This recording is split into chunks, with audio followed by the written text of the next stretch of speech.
Hi, Matt. I was looking forward to talking to you. I really get turned on by like good ideas and good stories. I've been cursed and blessed with an overactive imagination. If people like it or whether they don't like it, no consequence to me. I prefer that they liked it. Even just saying that made the hairs on my arm stand up. MattLees Gets Creative contains themes and subjects that may not be suitable for everyone listening.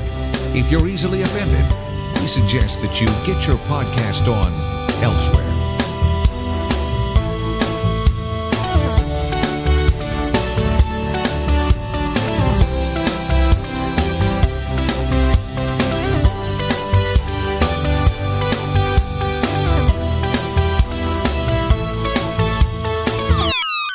This time on MattLees Gets Creative.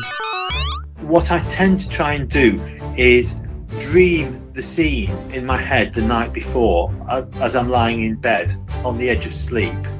Right. See the action, see the interaction of the characters, and then the next morning, after doing the morning chores, to actually write the scene.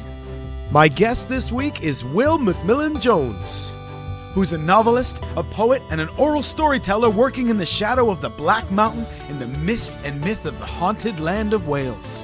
When he's not writing, he's usually lost on top of a mountain looking for dragons. He hasn't found one yet, but it's just a matter of time. He's a fascinating gentleman, a fantastic writer, and he's my guest right now on MattLees Gets Creative. Please make sure you follow us on social media. We are at ML Gets Creative. That's Twitter and Instagram. There's a Facebook group and a YouTube channel, all under MattLees Gets Creative. And if you could, if you please, if you would be so kind, if you enjoyed the show, to please leave a review wherever you're listening, on Podbean, on iTunes, on Google. It really does help, and I will be forever grateful. Thanks for listening. Oh, there I was thinking you were about to say, I will ask the questions. Well, thank you very much for agreeing to do this. You're very welcome. I expect we'll have fun. I'm starting a new podcast project, which this will become a part of, because generally I put the interviews up under our normal podcast, Legend in My Spare Time, but 90% of the time that podcast is myself and my foul-mouthed best buddy just kind of sitting around talking rubbish, which is fun in its own right. But it doesn't really belong in the same vein as the interviews, so I've decided to split the interviews off into their own separate feed, and then we can do our foul-mouth tomfoolery on that side, and then I can pretend to be professional on this side. Right. Does that mean I have to pretend to be professional? No, only me. No, you're the guest. You get to do and say whatever you want. But I will maintain some pretend level of professionalism because this is the interview podcast, as it were. But you feel free to say what you will, and you can curse. You can do all that. You haven't heard the language that comes from my desk seat or the chair here when I discover, as I have again now after moving, that I cannot find my thesaurus. Oh, and then is it hard to find the words then? Because you can't do. No, it's just that the point of the thesaurus, of course, is that you can vary the vocabulary a little bit. Yes. It's like an aid memoir.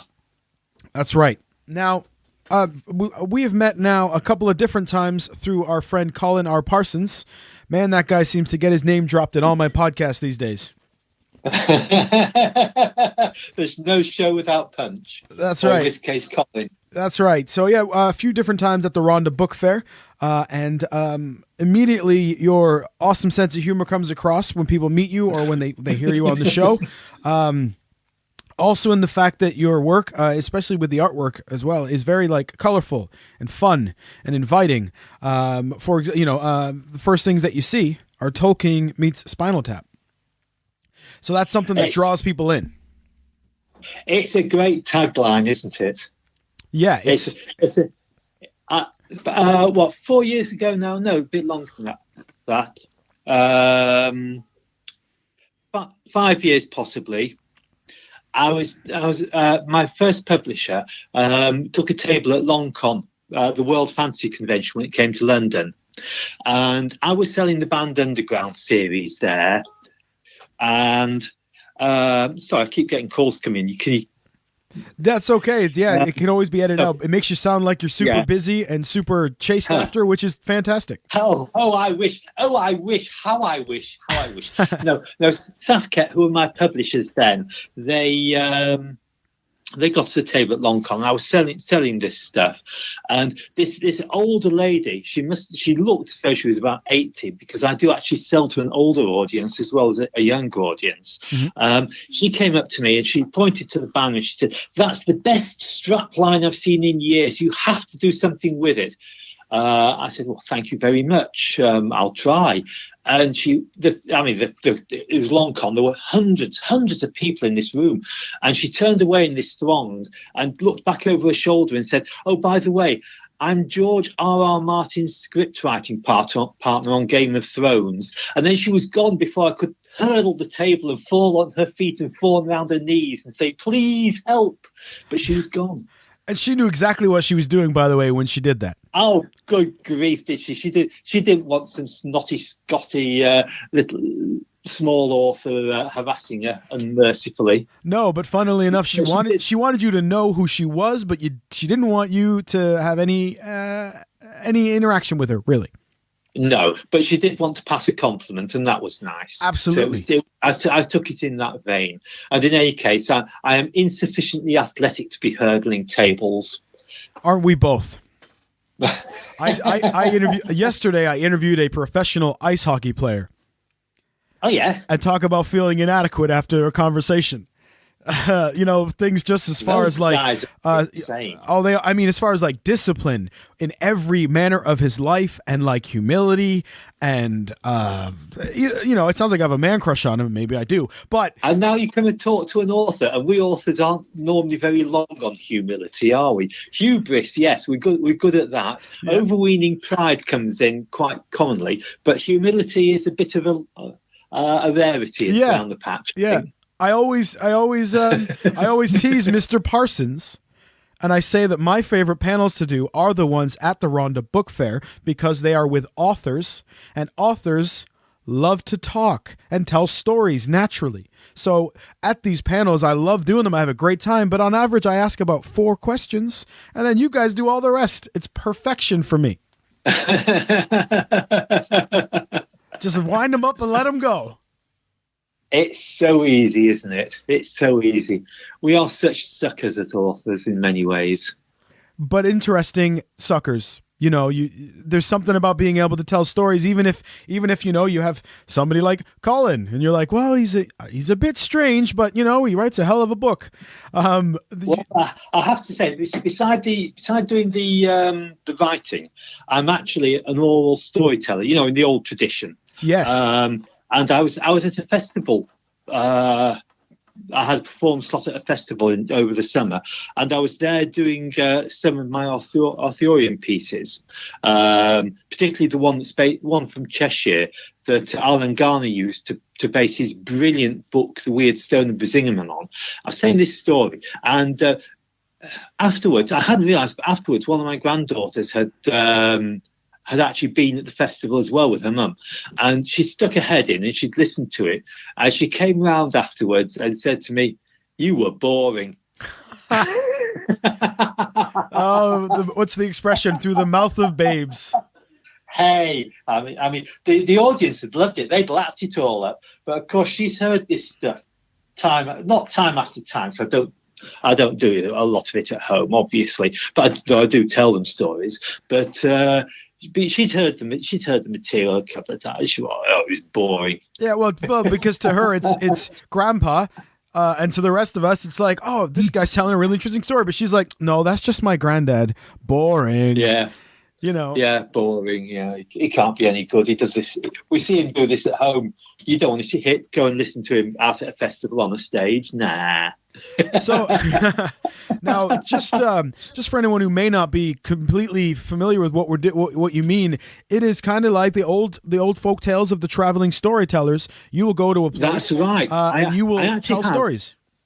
I actually have a series of CDs you can buy either off my website or through eBay, and they're entitled. The first one is entitled "The Tinker's Tales," and that's because my paternal grandfather, to get it right, was in fact a sort of tinker. He made a living 120 years ago, because it's quite an age back. Mm-hmm. making specialist cake tins for grand parties at the great country houses of Leicestershire and Norfolk. And he'd travel around with his tool bag from house to house. And he'd say, they were going to have a party and they wanted a cake tin, of a cake nobody had ever seen before, a special shape, maybe the shape of the house or a rabbit or something that was particular for the party. And he would employ his artistic talents to draw the shape, and then he would create the tin that the cook could use to actually bake a cake in that specific shape. Right. So that's a I've always found that, and that was a tinker. He was a tinker. Yeah. That was the old English name for the travelling metal workers. Mm-hmm. And obviously sold pots and pans. He'd mend pots and pans for ordinary folk. And whilst he was going through the village, he'd tell a story or two. He'd pass some news on about the doings of the mighty and the great, about wars or things that they might not have heard. And of course, he'd be telling stories. Yeah. So you might say the storytelling's in the blood. It sounds like it definitely is. And that was their Netflix of the time. You know? Yeah, exactly. Because you have to remember, there's no phones, there's nothing like that. So an interesting gentleman or lady coming into your town and telling you a story is probably the coolest thing happening in town that week. This is amazing, because for a lot of people, they will never have realised that there was an age before the internet. Yeah. When I grew up, I grew up with books rather than anything else, and my house was full of them. In fact, we've just moved house, and I've had to let a lot go. And I've got to say that letting each individual book go was like tearing a strip of skin from me. It hurt that much. Yeah, yeah. When it's your personal collection, it's been with you, yeah? Yeah, I'm down now to only 5 bookcases full. And what did you have before? About 8. Yeah. So you've kept the favorite children. Some books I wasn't going to read again. I bought them for research, or I'd had them for a long time, or perhaps there was books for some of my kids when they'd been growing up, and I wasn't going to read them again or use them. So I've pretty much collected either my favourite books or the ones I was going to use for research. Yeah. Or one or two that I just couldn't bear to be parted from. Well, since you bring up the subject, I was going to say, what are those books that you couldn't bear be parted from? What are the ones closest to your heart? First on the list would of course be my very treasured childhood copy of Lord of the Rings. Ah, okay. From the early hardback 3-volume from the early 1960s. Wow. And it was that. But this will perhaps intrigue people. I don't know. They're probably bored anyway already. Right across the desk, I can actually see my favourite book when I was 5. And believe me, I'm over 60 now, so this isn't a new book. It was called The Flying Bike, and it was the story of a young boy who his family were poor. They weren't well off at all. And all his kids, all his mates, they'd all got bikes, and his dad couldn't afford to buy him a bike. But they managed to put a little bit of cash together and told him that if he could find one he liked in a second-hand shop, he could have a bike. And he had a very low budget, and he found this bike. And the chain guard was painted with feathers as well and flowers. And when he rode it out of the shop, he discovered that if he pedalled hard enough, this bike could fly. Actually fly. Yeah. Now, I had this when I was 6. I loved this book. I actually reread it a few years ago and found that I still love it now. Oh, but that's good though, isn't it? That's so much better than the other option. It's something that I will never be parted from, that book. Yeah. It'll be with me forever. I can see it now in its hardback with its dust jacket. It's on the shelf directly in my eye line across the desk. And that's where you write from as well, so it's always right there. It's always right there. It sits in between the sculptured dragon and the skull that sits on the end of the desk. Excellent. What was the journey from then loving books and enjoying books to knowing that you wanted to write them? Well, I've actually got an A-level from God knows how many years back in creative writing. I've always enjoyed writing. And I actually found, I put a piece on Facebook, I don't know if you saw it, saying that during the move, I'd actually found my first ever rejection letter from George Allen and Unwin Publishers, dated 1981. Yes, I did see this because it's the year I was born. It's the year I was born. That's why it made me laugh. That. Yeah. It's astonishing what you keep. But I've kept that as well, by the way. Well, for the longest time, I kept the first paycheck I ever earned in radio broadcasting, which was for like $7.60 or something. Yeah. And I kept it for the longest time, and then I just had one of those moments where I was like, I don't need this thing anymore. Yeah. And now I look back and go, oh, I should have kept that. But hey, you live and learn, you know? But yeah, it was for some stupid amount of money, but it was the first one ever in radio broadcasting, and I thought, yeah, I'm going to keep this and frame it. Yeah. Nostalgia is a great deal of fun, provided that, as my partner pointed out to me whilst I was decluttering, you don't take it too far. Yeah, like 8 bookcases, you mean? Like 8 bookcases worth. Well, hey, yeah. I can't judge you too hard because I have my studio is also my /our toy room, so I'm surrounded by various toys and action figures sitting on shelves. Majority of them from 80s and 90s, or at least inspired by that era. So that's all nostalgia. But I have a collection of nostalgic board games. If I look up on the wall, I can see an air-fixed Roman fort from the 1970s. I've got a Waddington's board game called Buccaneer from the 1950s, a copy of Hero Quest, two of Terry Pratchett's board games. Yeah. Again, they're just nice things, and I like them. Yeah. Do you ever take them down and play them, or is it sort of don't touch that? Well, at the moment, they're all put away because they're becoming invaluable. But perhaps when my daughter, who's sort of like 22, 23, when she comes around, we'll get some of the Terry Pratchett stuff out and play those games because she's into fantasy as well. And perhaps when the grandchildren are old enough, we'll get some of the easier to play games out. Yeah, and encourage them to experience the fun of playing a board game around a table with the family, because that's a very different experience, isn't it, from an internet game? Oh, where yeah. It's just you and the laptop, and you're killing or you're shooting, or maybe it's a strategy game. Yeah, I mean, I know I have vivid memories of playing board games with my parents when I was young. Yeah. Like Cluedo. I have vivid memories of certain specific moments of things. So It is that different experience. You're absolutely right. Yeah, it is. It's fun. It's great fun. Yeah, as I was saying, with regarding all the toys and collectibles, we live in a small house. We rented a small storage unit for extra things we couldn't fit in. The thing there now is basically just full of boxes of toys that I inevitably end up buying now and again and going, well, I'll just stick it in the storage for now. Yeah, stick it there. Maybe it'll be valuable one day. Maybe. I always tell my wife it's her retirement plan. Well, I did let go some years back.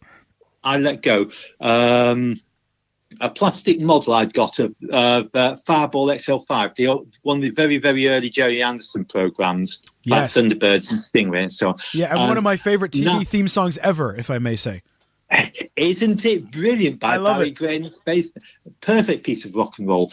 But I let this thing go because it's a bit badly painted and so on, because I'd had it as a child. And now I discovered that if you've got an original one of these, they're going for about £400. Oh, I know. You're preaching to the choir now. It's hurtful, isn't it? It's terrible. I have the original run of Star Wars toys. Right. If you have the original run in the packaging, they're worth thousands upon thousands upon thousands of pounds. I, of course, have the original run, but they are, of course, missing fingers. They're missing parts of their arms because they start wars. Hello. I had a vivid imagination as a kid. These things went to war just like all my wrestling toys. They're all dinged up and nicked because they're wrestlers. Yeah, of course. They're all toys, aren't they? Definitely. That's the way it should be. So, we talked last time we spoke at the last book fair. But we had there was a lady who was really interested in chatting with you, and that's what's more important. So we did get cut off a couple of times. But during that time, we talked about one of my favorite covers in a book I picked up from you last year. I have an autographed copy, by the way, so it's Oh, well done. Only going to keep going up in value.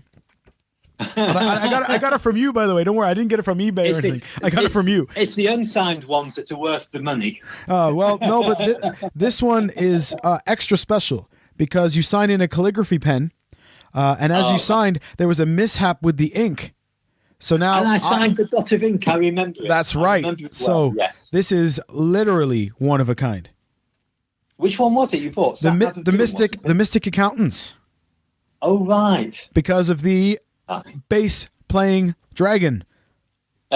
When my wife said, which one should we get? I was like, well, that one's got a part I was going to curse. Fucking dragon on it playing the bass. So we should definitely get that one.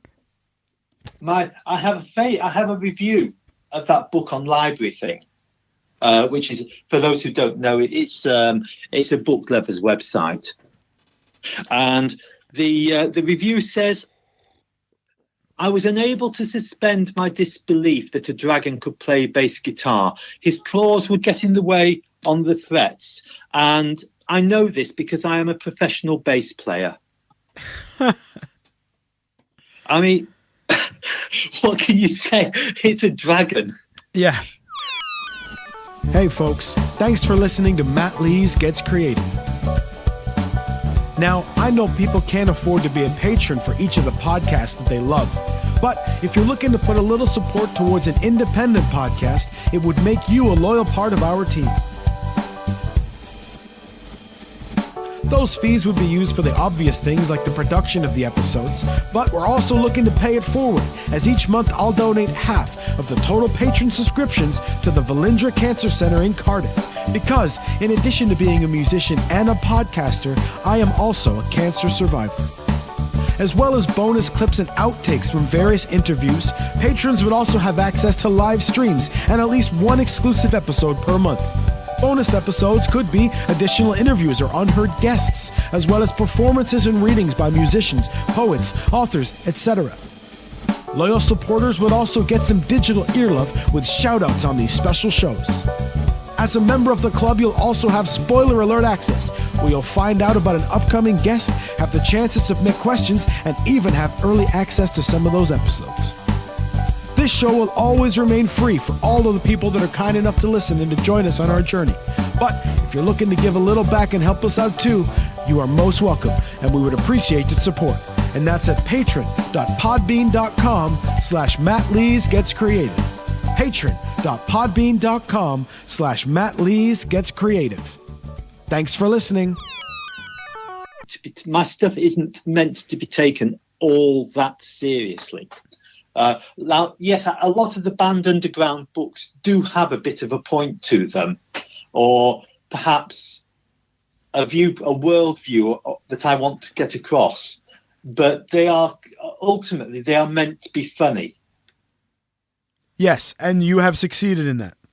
I'm glad you have. They are enjoyable reads. There is a gentleman in America whose name I can't remember, who actually did a joke count on the first book and told me that I'd hit 3.2 jokes per Kindle page. Hey, that's a hell of a stat. That should be all over your website. Well, it may be too many. Perhaps I'd overloaded it. Well, I always think of the film reviewer Mark Kermode for the BBC, and himself and Simon Mayo regarding films and comedies. I believe they had a 3-laugh minimum for a film to be called a legitimate comedy. So, good grief.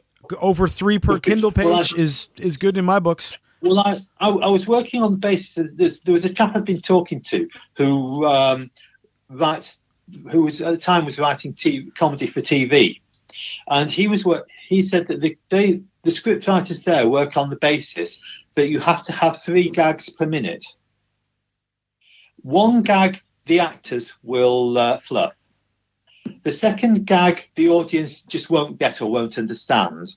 So if you write 3 a minute, the third one will work, and you should get roughly a laugh a minute. There you go, and that's good, right? I watch. So that's what I aim for. Yeah.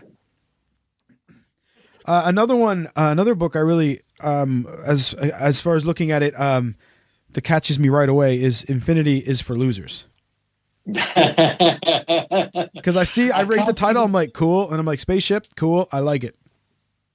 I cannot even tell you where that title came from. It just arrived one day. There's a film that I love. I really do love the film. It's called Stranger Than Fiction. Stars Emma Thompson, a wonderful actress, as a writer who discovers that one of her characters has come to life. And she's writing his actual life as he goes along. And that's a problem because she's planning to kill him at the end of the book. But there is a wonderful line in Stranger Than Fiction where she's worked out how to deal with the character. And the publisher's agent says to her, "How have you done it?" And she says to the publisher's agent, "Like anything else worth writing, it came inextricably and without method." And I thought, that's brilliant. That's just absolutely brilliant. Yeah, well, it's one of those. It really explains everything, doesn't it? Yeah, and as far as the title, I mean, as a songwriter, as soon as I see it, I'm like, oh, I should have thought of that. Although to me, it sounds like the name of a band, like a punk or a rock band that I am now far too old to be a part of.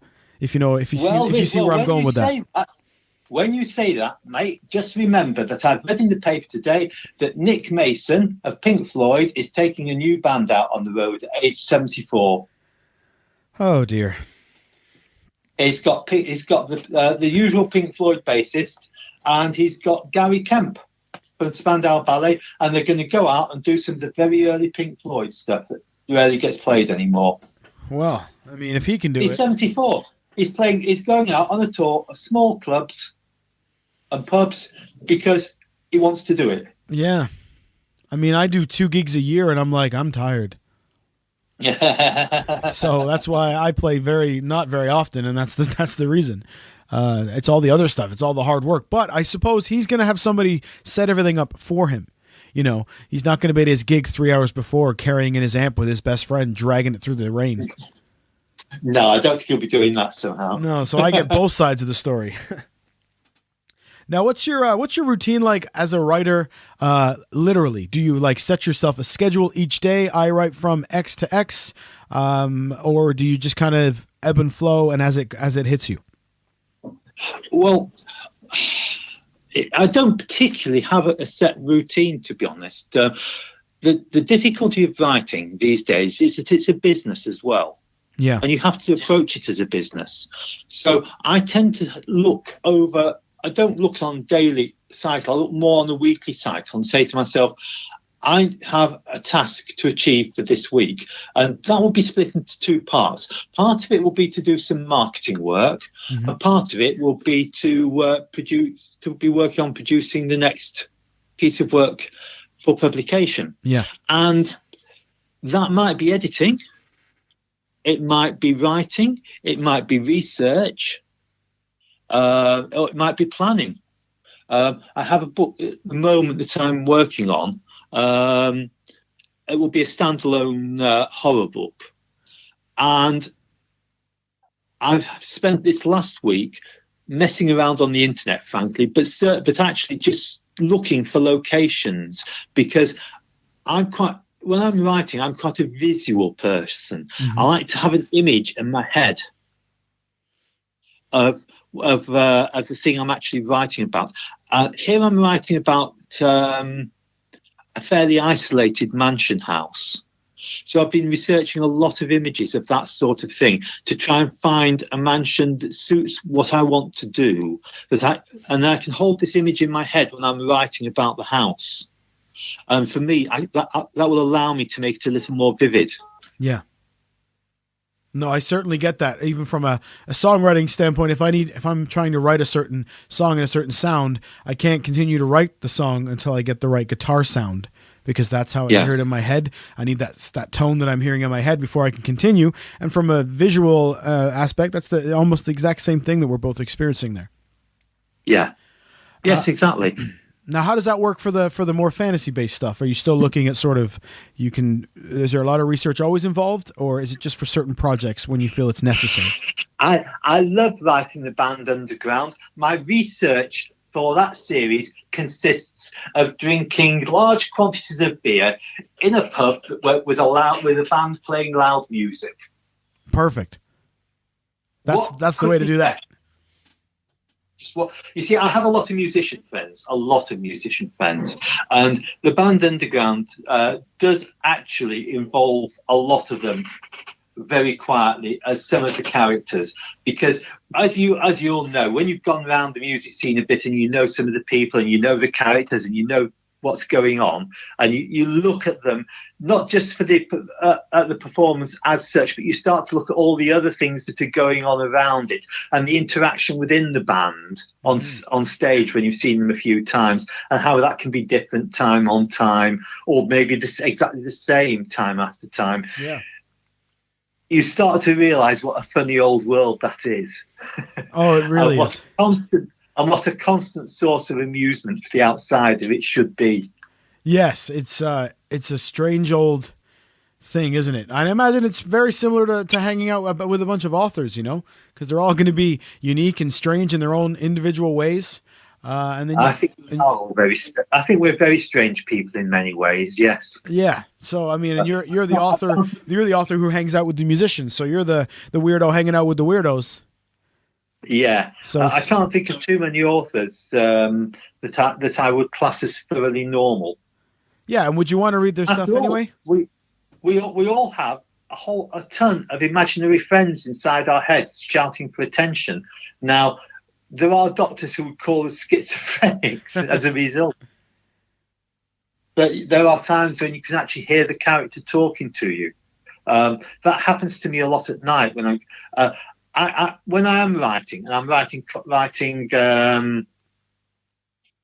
to get a reasonable word count in a week down. What I tend to try and do is dream the scene in my head the night before as I'm lying in bed on the edge of sleep. Right. See the action, see the interaction of the characters, and then the next morning, after doing the morning chores, to actually write the scene. Yeah. And basically, I will lie in bed and people will be shouting at me all night. Yeah, which can feel almost torturous sometimes, I bet. And it can be like children, it's my turn, write me this time. I want my turn in the chapter. Yeah, I mean, I understand. I understand that. Do you find that you sometimes don't remember it the next day, or does it always stay with you? Do you think? Well, I also write short stories. Yeah. I like flash fiction. I have a number of collections of short stories out on Amazon, and my partner is used to me getting up sometimes in the night, padding next door across the landing to the office and writing down the story. Right. So I don't forget it, because I have a habit of it. And once she woke up rather sleepy at 3 a.m. as I climbed back into the bed somewhat cold. And she said, "Where have you been?" I said, "I've just been writing down my story." She said, "Tell me," because she loves hearing stories. So I told her, and she sat bolt upright and said, "I was lying asleep next door to someone who dreamt that." It's great. But if our partners don't think we're a little bit crazy, then they're not having any fun either. Well, this is that was quite a gruesome short story. It was quite a horrible one. I'm waiting. I have put it out in one of my collections, but I've rewritten it slightly, and I'm hoping it's going to get taken up for a couple of Halloween compilations. Ah, yes. You and I both are big fans of Halloween. Yes, I love it. I think it's great fun. Yeah, every year we do our best to do our huge special episode podcast, because Halloween used to be a big thing when I was in school, when I was in radio school. We always used to throw a big party for Halloween and make lots of cool little radio promos and audio dramas, much like yourself. So I've always loved Halloween. When I was divesting myself of all of these books, I took the first collection down to the local Red Cross. And when I went back the next day with the second pile, one of the ladies said, "Do you mind if we just ask you?" I said, Ask anything. What do you want to know? What do you do at Halloween? Because they'd seen they'd seen the Stephen King and the Sheridan Le Fanu and all the other collections of real horror stuff and the odd piece of Lovecraft. Yeah. So obviously, if you're always into the creepy and the dark, yeah, it's Halloween when you watch cartoons and put up. Actually, these days, to be honest, it's more when you end up having to take the grandchildren out and watch out for them as they're going around doing trick or treating and things like that. Which I'm very glad is becoming a thing in the UK now. Oh, it has been for years. I can remember doing it, but I live very rurally now, very rurally indeed. So it's not as big a thing for us as it was when we lived in a more urban environment. It would be a very, very long walk from where we live now to the next place to knock on the door. So it's not really worth the jog unless you're giving out full-size candy bars, as they say. Yeah, right. Well, last year I put a speaker to the window with creepy music. I put a strobe light in the window with LED lights going off, and I had 0 children. You probably frightened them away. Well, probably, yeah. And the worst part was I had to eat an entire box of Halloween Haribo.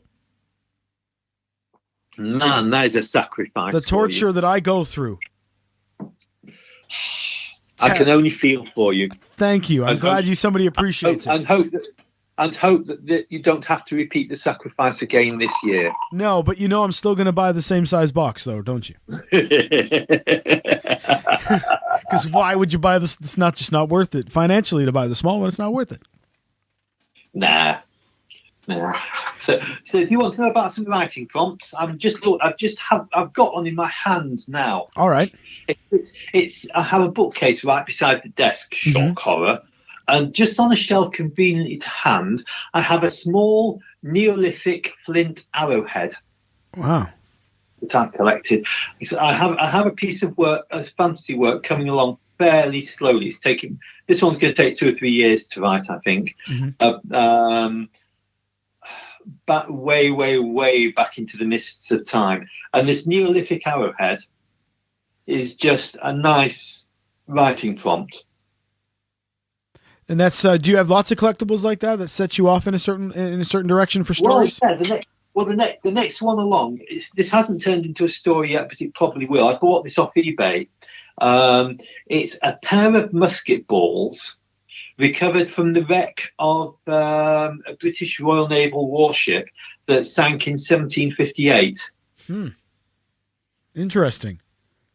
They keep looking at me and saying, "There's a story with us." Yeah. I don't know what it is yet, but it's just a pair of musket balls. Yeah. And do they come with a certificate of authenticity, or you just? Yeah, they do. Oh, yes. Because I wondered how they know. Well, when you look at them, they're not easy. They would be easy things to cast in a modern way, but if you cast them in a modern way, they would be too perfect. If you follow me. Yeah. These are not perfectly round. They've got small indentations, abnormalities on them. I think they're clearly unused, recovered from the magazine. But the fact that they are irregular and not perfect gives them more authenticity, if you like. Oh yeah, certainly. What else is sitting around you in there? What other cool stuff? Because all I got here is toys, and there's only so much you can say about that stuff. Well, let's see. There's a guitar sat in one corner. Acoustic. My acoustic. This one. Yes, yeah. I've got an Epiphone Les Paul, which comes out occasionally, but this is just a Taylor Big Baby, an acoustic guitar. Nice. It's the one that it's the same model that Ed Sheeran plays, or so I'm told. Who? There's a couple of dragons around in the room, a bit of Lord of the Rings memorabilia, some film cells, that sort of thing. How do you feel about the Lord of the Rings movies? Obviously, having the books being such a big part of your growing up. Well, I actually enjoyed them. The Hobbit, not so much, but Lord of the Rings, for me, I thought that Philip Jackson encapsulated such a lot of what I actually saw inside my head when I first read the books, especially the section of the flight through the mines of Moria in the first film. Right. For me, that he was seeing inside his head almost exactly what I'd seen. Yeah. And I just loved. I really enjoyed the films. Yeah. I have to say. They are quite a commitment, because you can't just watch one. I mean, the way the wife and I work anyway, you have to sit down and watch them all. Yeah, it's a whole day thing, isn't it? Yeah. At least over a weekend. But it's definitely an all-in-one kind of thing. You know, we can't switch between movies and watch something else on Netflix for an hour. That's the world you're in for that time. No, you've got to. You immerse yourself into the world. That's why you're the writer. That's the word I was looking for. Immerse. But no, I also did not enjoy the Hobbit movies because they just kept they went on for so long because he decided they had to be a trilogy when there was really no need for that to be a trilogy. It was one film that should have stayed one film. Yeah. For me. And yes, that was an opportunity lost. Although I will say that my absolutely favourite moment in the whole of The Hobbit is the very, very small cameo by Billy Connolly as Dane, King of the Northern Elves. Right. When he sits there on his armoured war pig and says to the exceptionally aristocratic King of the Elves, "Why don't you just sod off?" And that it's both perfect Billy Connolly, and also it was absolutely perfect for the character. Yes. And for me, that was the perfect moment in the whole film, the whole of the three films. Watch it again. Watch that particular moment and see if you agree with me. I will indeed. It's brilliant, and I loved that. So you have a mind that works in the fantasy realm. I do. I've got, let's say I've got a magic touch, and I've got Peter Jackson on the phone, and he wants to make one of your books into his movie. You get to pick which one. It would have to be the Sat Nav of Doom. Yes. I find it very funny. Okay. I think I wrote some of my best gags in there, and I like the storyline within it as well. Now, the book really, runs along the idea that as the government has bought a new computer to try and help manage the economy, and it doesn't work. So they've contracted the elves, who have a sideline as international merchant bankers, to create a new version for them.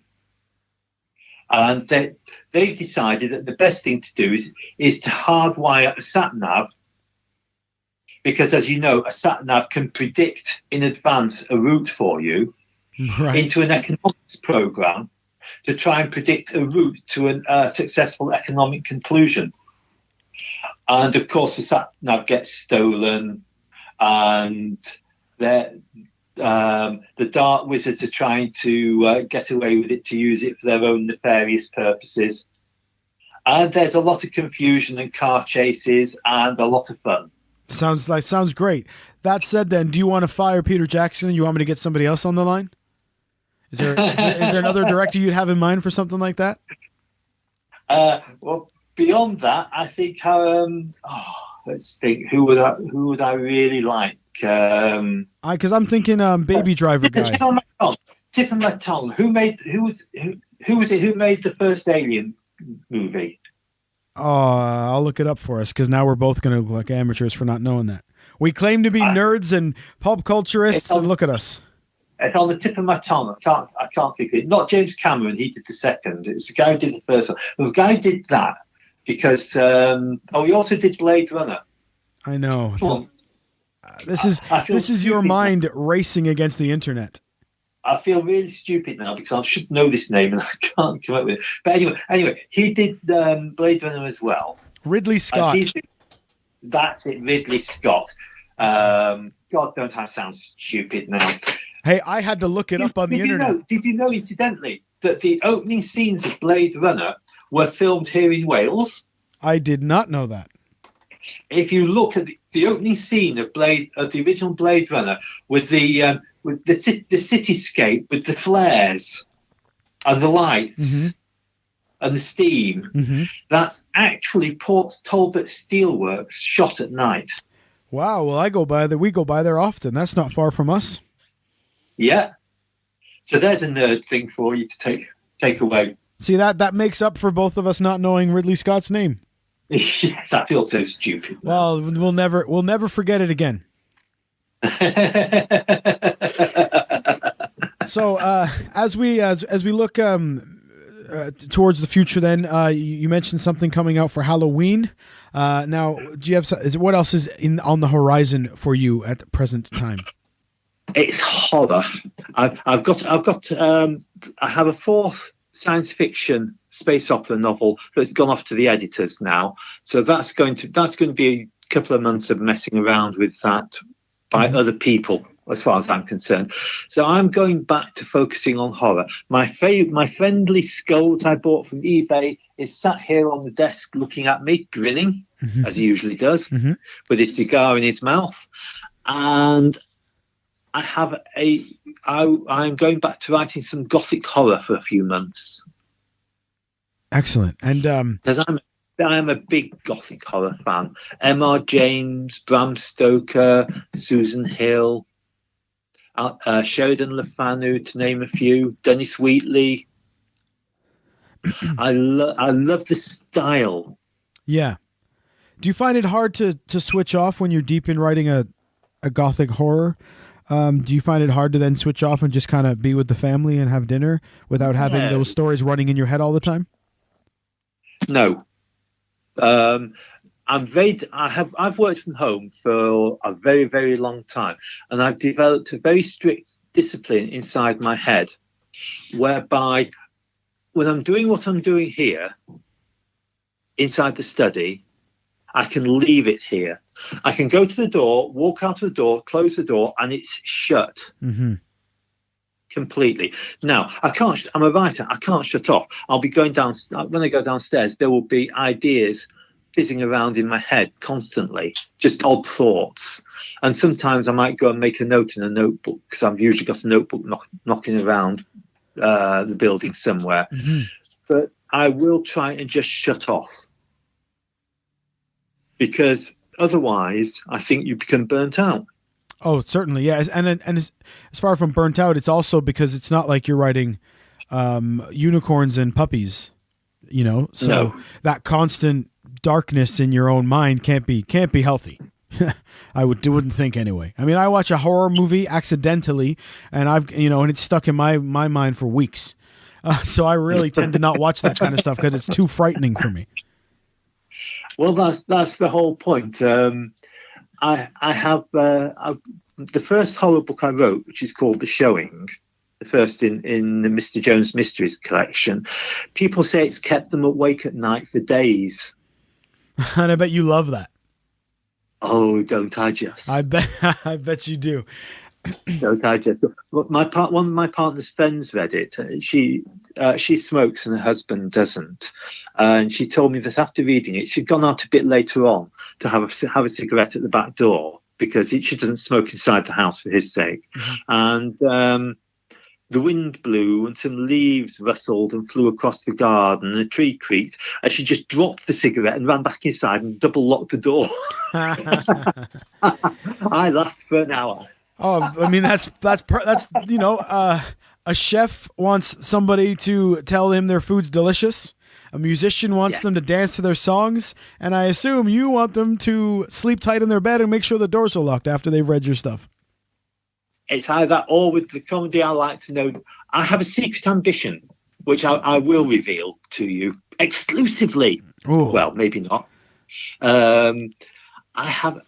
When I was about 18, I went to watch Billy Connolly play a gig in Manchester. I was fairly near the front of the stalls, and there was a chap in front of me who was laughing so hard he fell off his chair. Right. I have an ambition to write a passage or a gag or a few connected gags that will actually make someone fall off their chair with laughter.